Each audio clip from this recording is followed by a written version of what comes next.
sa Manila Yacht Club. Sumakay kami sa yate, nandoon si Yusek Bernardo with I don't know ma'am, alam ko is contractor or may-ari ng yate. May mga listahan ding hawak si alias J ng di umano'y mga proyekto ng senador noong 2020 na para raw sa mga kakilala nitong politiko. Sa kanya yan, mga priority project niyan, may mayor, may congressman, may governor, hanggang nakarating siya sa Mindanao. Aabutan daw ni Revilla ng kung tawagin niya ay tulong kapag mataas ang ranggo ng senador sa distritong iyon. 2019 nang tumakbo si Revilla sa pagkasenador. Halimbawa, mayor ka ng isang bayan, hihingi ka ng tulong, 20 million. Bago ka ririlisan, titingnan muna sa record o bago niyo yan rilisan, tingnan niyo muna kung Totoo naman, Biyan hindi ko siya binoto noong 2022 election. At ginawan ko pa ng meme ang parang lasing na kanta niya, Wonderful Tonight. Pero, pasok pa rin siya sa Senado, anong magagawa ko at nag-number 1 pa nga. Ayan po, no? Magandang araw, mga ka-reaction by. Ito po, no? Ang pag-uusapan natin ngayon, no? Ito wag nyo kaming utusan. Hindi yan. Siya po ang boss ng bayan yan, ha? Kilala nyo po kung sino yan. Siya po ang boss ng bayan. Sabi niya, wag nyo siyang utusan, no? Ayan po ang mga binibitaw mga salita. Yan, noon, no? Nung nasa hearing po siya ng Senado. Ngayon po, marami pong gustong magpatalsik sa kanyang pwesto ngayon na pinoprotesta, no? Dahil po sa PhilHealth. Yan po ang nangyayari. At sabay-sabay po natin panoorin kung ano ang dahilan, no? Pero ang dahilan po yan sa PhilHealth. At dito naman po sa taas, yan, ha? Nakita nyo naman po, ayan, may bagong whistleblower, no? Sa ano po, laban kay letter P at last name ay R, no? Yan po ang may bagong whistleblower na dati po daw siya ay nagtatrabaho sa kanya. So yan ay dumulog po sa Bilyonaryo News Channel. So at eto pa, ang pag-usapan po natin ay patungkol sa lihim po ni Senador Robin Padilla. Naku po, meron pala siyang lihim. Ayan, may lihim na ibubunyag si sino po? Si Attorney Guanzon. Yan, si Attorney Guanzon po ay may lihim na ibubunyag patungkol kay Robin Padilla. Naku po, bakit kaya nagkaganon? Samantalang, nung may nakaaway po si Attorney Guanzon sa Rockwell Mall, pinagtanggol ni Robin yan Bakit kaya? Anyway, tunghayan po natin yan, no? Para malaman natin kung ano pong lihim. So, na ibinyag, no? So, ito po, diretso na ho tayo. At bago po ang lahat, bago tayo dumiretso dyan sa mga ating panunorin, sabayin nyo rin pong comment, ha? Huwag nyo pong kalimutang i-click, like, at subscribe po, no? At saka ang notification bell. Yan po ay napakahalaga po sa atin yan. So anyway po, siguro pwede na tayong dumiretso ngayon, no? Sa ating mga topic ngayon, so, no? Ako sang-ayon ako sa tawag ng buong Pilipinas sa pag-alit direkto sa posisyon. Walang gagawing magaling yan para sa bayan. Mas gusto niya pa yung pera o yung fiscal discipline or yung common sense approach na walang common sense, na walang compassion and kindness. Walang malasakit at kabutihan. Ito ang ilan sa dahilan ng iba't ibang grupo. Kaya nila ipinananawagan ang pagbibitiw sa pwesto na Executive Secretary Ralph Recto. Kasunod ito ng deklarasyon ng Supreme Court na labag sa saligang batas na ilipat ang 89.9 billion pesos excess funds ng PhilHealth sa National Treasury. Bilang Finance Secretary noong 2024, si Recto ang nagpapalipat pondo sa pamamagitan ng isang department circular. Ayon kay Health Reform Advocate Tony Leachon, dapat magbitiw si Recto bilang Executive Secretary upang hindi na maulit ang mga ganitong klaseng aksyon sa pamahalaan. Gayong mas mataas na posisyon ang hawak ni Recto ngayon sa gobyerno.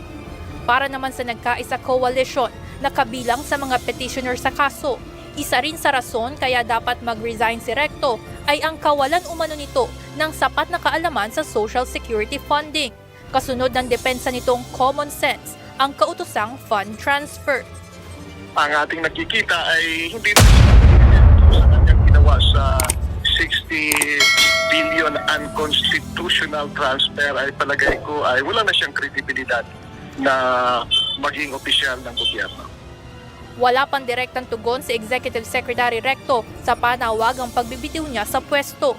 Ngunit sinabi na nito sa isang pahayag noong Biyernes na sinunod lamang nila ang mandato ng Kongreso sa ilalim ng 2024 General Appropriations Act, kung saan isiningit ang probisyon na nagbibigay pahintulot na irimit ng mga korporasyong pag-aari at kontrolado ng gobyerno ang sobra nilang pondo sa National Treasury. Bukod kay Executive Secretary Ralph Recto, naniniwala ang health reform advocate na si Dr. Tony Leachon na dapat nang usisain ni Pangulong Ferdinand Marcos Jr. ang mga miyembro ng kanyang gabinete. Ayon kay Leachon, dapat siyasatin ng Pangulo si Health Secretary Ted Herbosa na umano'y kinunsinte ang paglilipat ng pondo. If the President does not realize that bababa ang tiwala sa kanya, ngayon mababa na. Almost 1 in every 5 ang nagtitiwala is because of the people around him. Yan ang dapat isipin ng Pangulo ngayon. Samantala, una nang ipinahayag ng Supreme Court na bagamat unconstitutional, hindi criminally liable si Recto sa utos nitong remittance ng excess fund dahil ginawa lamang nito ang kanyang mandato noong nagsilbi itong kalihim ng Department of Finance. Evan Alvarez, UNTV News and Rescue. Diyos ang aming sandigan, serbisyo publiko ang aming pinahahalagahan.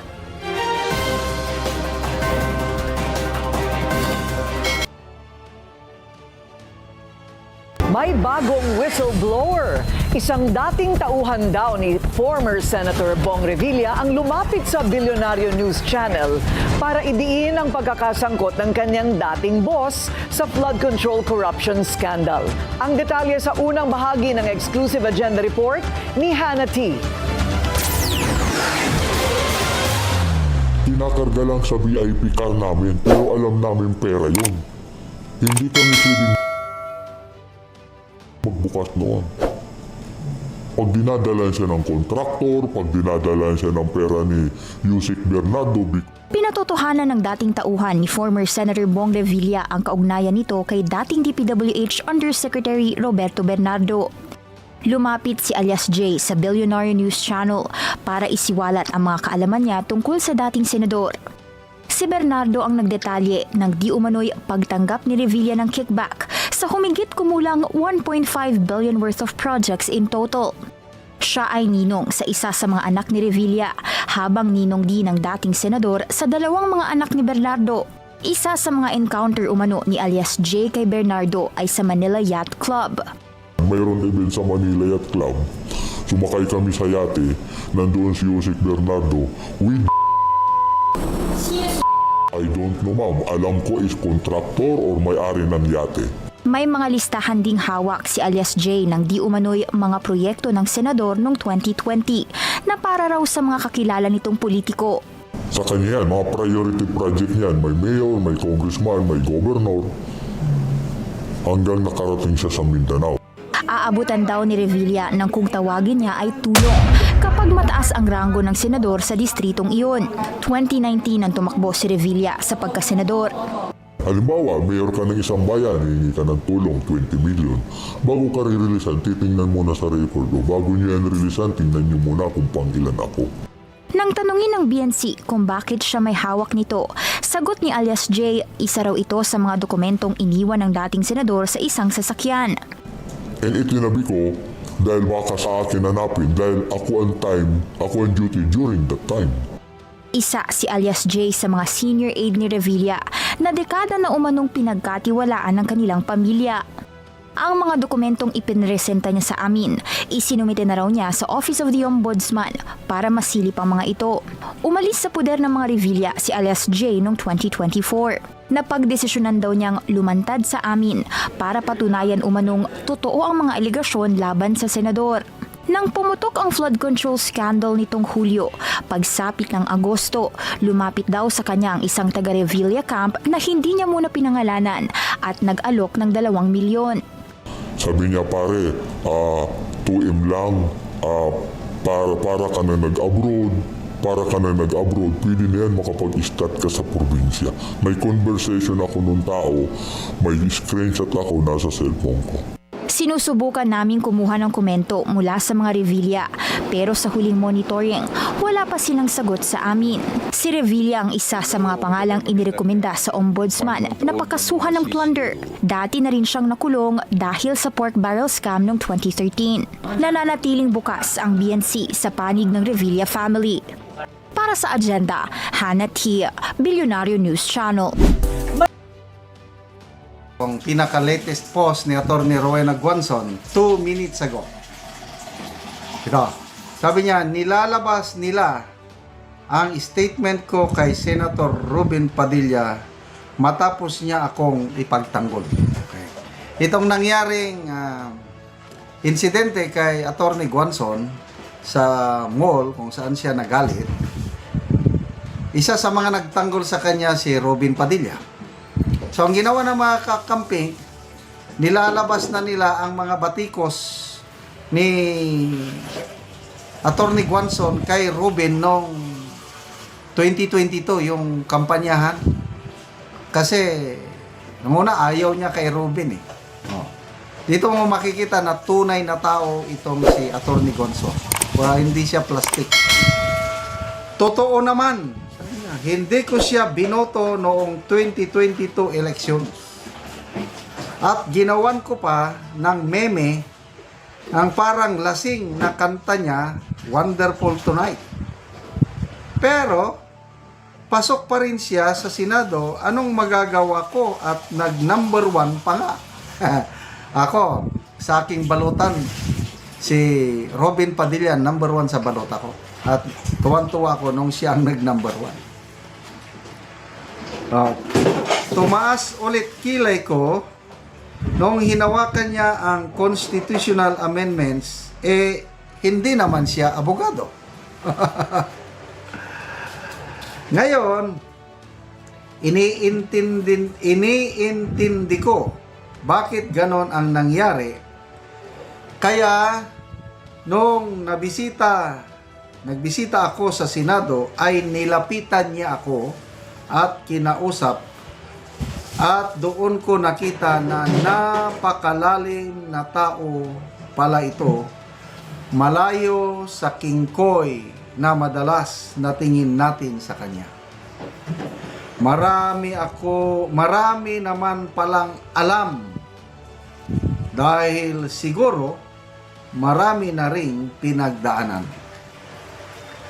Sabi ng mga kapatid natin na Muslim at lahat ng tao na nakakasalamuha ko, ang nagustuhan nila kay Robin, at nakita ko rin naman, siya ay totoong tao. Walang halong pagpapanggap. What you see is what you get. So, parehas silang dalawa. Walang pagpapanggap. Itong si Atty. Guanzon, pag galit. Pag kagaya si Tatay Digong natin. Yung una, ayaw niya yung war on pulburo ni Tatay Digong. Kailang nung nakausap niyang mga tao sa laylayan at nalaman niya kung gaano kalaki ng pasalamat nila kay Tatay Digong sa kanyang war on pulburo, nagbago na ang kanino. Gusto ni Atty. Guanzon, pabalikin niyo si PRRD.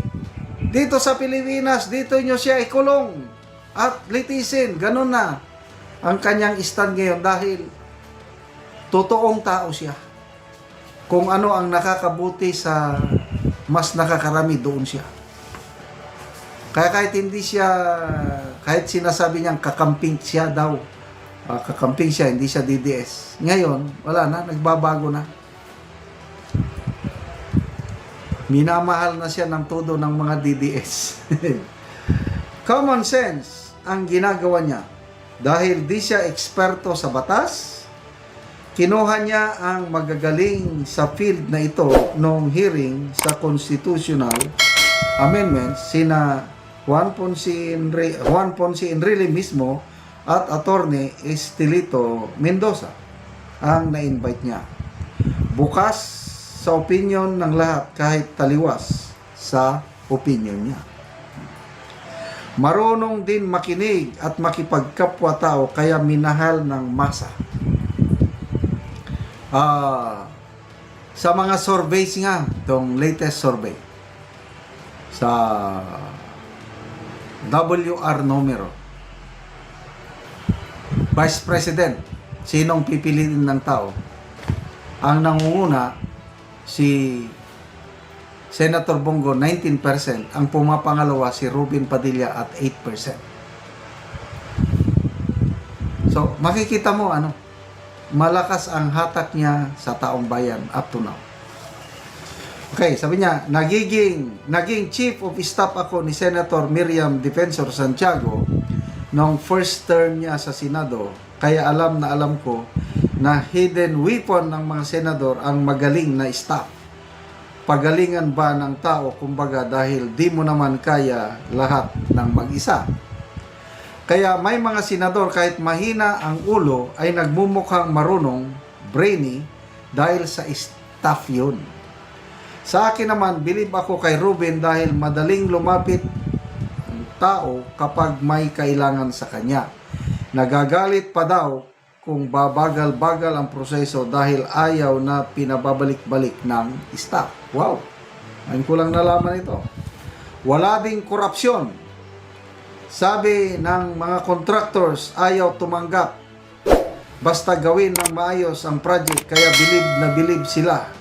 Kaya yung mga bumibisita sa Senado para mag-alok ng pagkakakitaan ay ekes agad ang opisina niya dahil alam nilang wala silang mapapala. Wow. Salute to Senator Ruben Padilla and of course to Attorney Guanzon. Parehas kayong tunay na tao, hindi mapagkunwari. So, sige lang, Ma'am Attorney Rowena Guanzon. Nandito lang kami, mga ka-DDS, mga nagmamahal sa iyo. Ituloy mo lang ang iyong pakikipaglaban, lalo na sa korupsyon. Grabe, kailangan ka namin. Yung sabi ng mga kakampi na i-cancel culture kanila, subukan nila. Sana tatakbo kang senador sa 2028. Solid ka-DDS, handang magbigay sa iyo ng botong magpapanalo sa iyo. Walang magagawa yung mga kakamping, maliit lang sila. Sa latest survey, 12% lang ang kakamping, samantalang 34% ang mga DDS.